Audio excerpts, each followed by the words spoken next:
శ్రీ కూర్మవరదరాజస్వామి దేవాలయం కూరుమాయి. ఈ ఆలయం ఉన్న కూరుమాయి గ్రామం పలమనేరు నుండి దక్షిణంగా 4 కిలోమీటర్ల దూరంలో ఉంది. పూర్వం ఈ గ్రామం ఎదురుకొండపాలెంలో పెద్ద గ్రామంగా ఉపపాలెముగా ఉండేది. కౌండిన్య నదికి తూర్పున ఎదురుకొండ సగం పాలెం, పశ్చిమాన సగం పాలెం ఉండేవి. పశ్చిమాన సగం గ్రామాలకు కూరుమావి కేంద్రంగా చావడిగా ఉండేది. కారణంగా ఈ గ్రామం చదరపు కిలోమీటర్ వైశాల్యంలో ఉండేది. 12వ శతాబ్దంలో చోళరాజుల పాలనలో ఈ గ్రామంలో ఎదురుకొండ ఏకిల దొరలు ఒక విష్ణు దేవాలయాన్ని నిర్మించారు.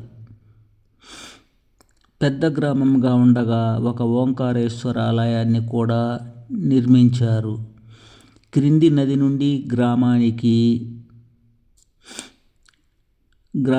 విశాలమైన కోట, 6 బురుజులతో కూడి చుట్టూ కందకం ఉండేది. ఈ కందకమునకు ఎగువ చెరువు నుండి క్రింది నది నుండి నీటి సరఫరా ఉండేది. పూర్వం శ్రీ కూర్మవరదరాజస్వామి దేవాలయం కౌండిన్య నదీ తీరములో 160 అడుగుల పొడవు వెడల్పులతో 7 అడుగుల ఎత్తైన భారీ రాతి కోటలో ఉండేది. ఆలయం పశ్చిమాభిముఖంగా ఉంది. మహాద్వారం అర్ధాంతరంగా ఆగిపోయి ఉంది. ఈ ఆలయంలో ప్రదక్షిణ మండపంలో ఎక్కడలేని విధంగా గర్భగుడి చుట్టూ 4 అడుగుల లోతైన కందకం ఉండటం అద్భుతం. ఈ కాలువలోనికి నది నుండి నీటి సరఫరా ఉండేది. ఈ కాలువలో తాబేళ్లు ఉండేవి. భక్తులు తొలుత ఈ తాబేళ్లను పూజించి తరువాత వరదరాజస్వామిని పూజించేవారని చెబుతారు. తాబేళ్లను కూర్మము అని కూడా అంటారు. ఈ కూర్మము పేరుననే గ్రామము కూర్మాయిగా జనవాడుకైనట్లు తెలుస్తున్నది. ఈ ఆలయంలో స్వామివారిని ఎదురుకొండ పెరుమాళ్ అని పిలుస్తారు. కావున ఆనాటి రాజాజ్ఞ ప్రకారము చోళరాజుల ప్రతినిధి ఎదురుకొండ పాలెగాడు సర్వహంగులతో ఆలయం నిర్మించి తన పేరున పాలెం పేరున దేవుని ఎదురుకొండ పెరుమాళ్ అని పిలిచినట్లు తెలుస్తోంది. ఈ ఎదురుకొండ అనే యాదరకొండ బంగారీ జమీందారీ కుటుంబీకుల దొరల పాలనలో ఉండేది. నదిలోనికి స్నానపు ఘట్టాలు, ఆవరణలో చేదబావి, వెలుపల కోనేరు ఉండేవి. రంగమండపం పైన తమిళ, తెలుగు, కన్నడ శిలాశాసనాలు కూడా ఉన్నాయి. వీరగల్లు పలకాలు, అగ్నిగుండ సహగమన శిల్పాలు, వానరాశప్ప గుడి నదీ తీరములో ఉండేవి. ఆలయంలో అపురూప శిల్పాలతో కూడిన అద్భుత నిర్మాణం.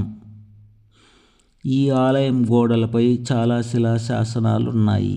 గర్భగుడి గోడలపై ఉన్న ఒక శిలాశాసనం ప్రకారం సాధారణ సంవత్సరం 1361వ సంవత్సరములో విజయనగర ప్రభువులు 2వ కుమార కంపనరాయలు కీల్వట్టి, మేల్వట్టి అనే పన్నులను కూరుమాయి సంతకు వచ్చిపోయే వ్యాపారస్తుల నుండి వసూలయ్యే సుంకములను ఎదురుకొండ పెరుమాళ్ దేవునకు నిత్య పూజలు, నిత్య పులహారము, నిత్యాగాండ్లము ఏర్పాటు చేయమని మయే దేవర్ అనే పులినాడు సుంకాధికారిని ఆదేశించాడు. అలాగే సాధారణ సంవత్సరం 1531వ సంనాటి శిలాశాసనం అచ్యుతదేవరాయలు ఎదురుకొండ పాలెగాని కోరిక మేరకు స్వామివారికి, అమ్మవారికి పంచలోహమూర్తులతో పాటు స్వర్ణాభరణములు, శిఖర కలశములు, కిరీటములు సమకూర్చినట్లు తెలుపుతోంది.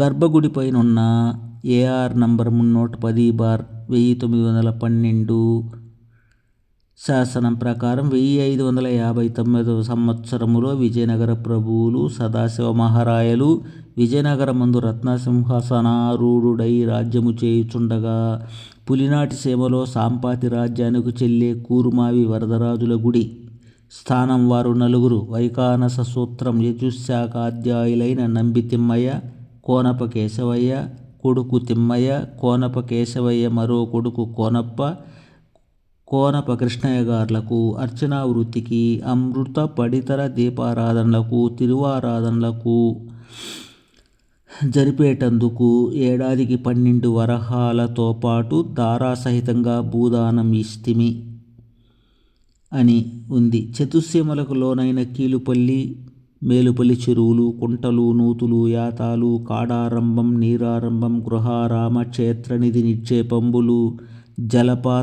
జలపాషాణ అక్షణి, అగామ సిద్ధ సాధ్యంబులనేడు అష్టభోగ తేజస్వామ్యంబులను మీ పుత్రపౌత్ర పారంపర్యంగా అచంద్రార్క స్థాయిగాను అనుభవించుకోమని ఇచ్చిన భూదాన శాసనం. ఆలయ నిర్వహణ కొరకు 12 రకాల వృత్తుల సేవా జనాలు ఉండేవారు. దేవదాసి వ్యవస్థ కొనసాగినట్లు శిల్ప చిత్రాలున్నాయి.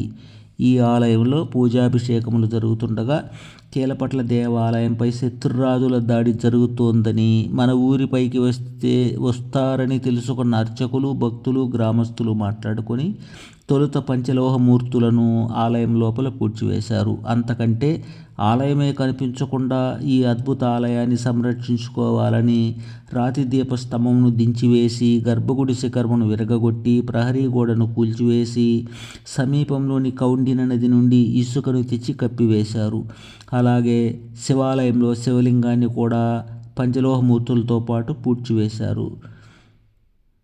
గ్రామంలోనికి ప్రవేశించిన శత్రురాజుల దండు తొలుత శివాలయాన్ని మాత్రం ధ్వంసం చేసి వెళ్ళిపోయింది. ఏండ్ల తరబడి ఆలయం అలానే ఉండిపోవడంతో చెట్లు, ముళ్ళ పొదలు మొలిచిపోయినవి. తరాలు మారుతూ రావటంతో గ్రామంలో ఆలయం కప్పబడిందనే సంగతినే మర్చిపోయారు.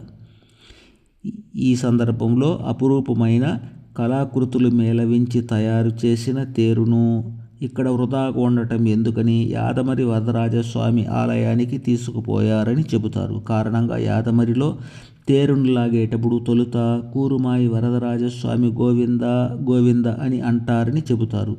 ఆలయంలో పూజలు లేకపోవటంతో అర్చకులు ఎటో వెళ్ళిపోయారు. 1950 సంవత్సరం ప్రాంతంలో ఈ ఊరి కర్ణాటక అల్లుడు నంగిలి దగ్గర కర్రిగానిపల్లి జి. చెంగారెడ్డి పండుగకు కూరుమాయికి వచ్చారు. అటుగా వెళ్ళి ఆలయ శిఖరమును కనుగొని గ్రామస్తుల సహకారంతో మట్టి దెబ్బలను తొలగించి సుమారు 170 సంవత్సరములు పూజలు లేకుండా ఉన్న ఈ ఆలయాన్ని ఈ ప్రపంచానికి చూపించారు. మట్టిని తొలగిస్తుండగా శ్రీ వరదరాజస్వామి వారి కుడి చేయి విరిగిపోయినది. కాగా ఇప్పుడున్న విగ్రహం 1953 సంవత్సరంలో ప్రతిష్ఠింపబడినది. ఆలయం ధర్మాదాయ దేవాదాయ శాఖ వారి నిధులతో పునర్నిర్మాణములు జరుగుతున్నవి. ఈ సమయంలో శత్రువుల దండుకు దొరకకుండా గర్భగుడిలో దాచిన పంచలోహమూర్తులు లభించినవి. ఈ ఆలయంలో నిత్య, వార, మాస పూజలు, పండుగ పర్వములందు పూజలు జరిగేవి. వైకుంఠ ఏకాదశికి గొప్ప పూజలుండేవి. బ్రహ్మోత్సవాలు 13 రోజులు జరిగేవి. ఈ ఆలయానికి భూమాన్యములు ఉన్నాయి. ఈ ఛానల్ను సబ్స్క్రైబ్ చేయండి. మరిన్ని దేవాలయాల వీడియోలు చూసే అవకాశాన్ని పొందండి.